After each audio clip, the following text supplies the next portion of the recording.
Alright, Flower Mechanic here again. We're doing a transmission service on a 2015 Toyota Corolla. It's got the CVT transmission, and I'm going to show you guys how to drain and refill and service this transmission.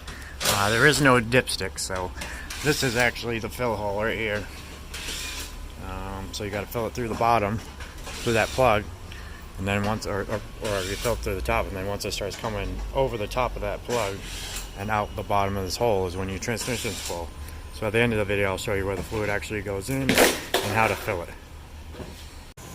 Alright, so we got the transmission pan all reinstalled, and what we're going to do is pull the plug out of this Corolla's CVT transmission pan, and we're actually going to leave it out when we fill this with fluid.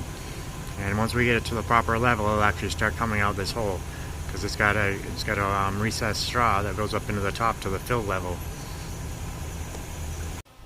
Alright, so before I show you how to fill this transmission, let's go see what kind of fluid this takes. Alright, so automatic transmission fluid in the CVT transmission. Looks like Toyota Genuine CVT FE. So you always want to check with the manufacturer on every vehicle before putting any kind of transmission fluid in there. But on this 2015 Toyota Corolla CVT transmission, that's what we're going to be putting in it. Alright, so we got the driver's side wheel off, and we pulled this little plastic inner fender piece off so you could access the side of the transmission. You're going to need a 15/16 wrench to break this fill plug loose. Once we get the fill plug out, we're going to put fluid in here until it starts running out this drain hole right here. And I'm actually going to start to do this with the transmission off, but as we finish filling this, we're actually going to be doing it with it running. So we're just going to stick a funnel in here and start filling this up till it comes out the drain hole.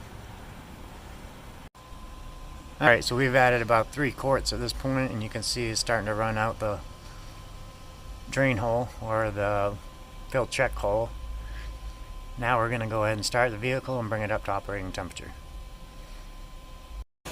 Alright, so now we got it all running up to temperature. We still got our plug out, and it just started running out.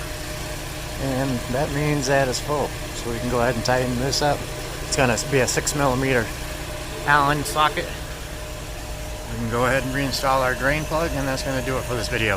Thanks for watching. Be sure to subscribe and like the video if it was helpful. Thanks.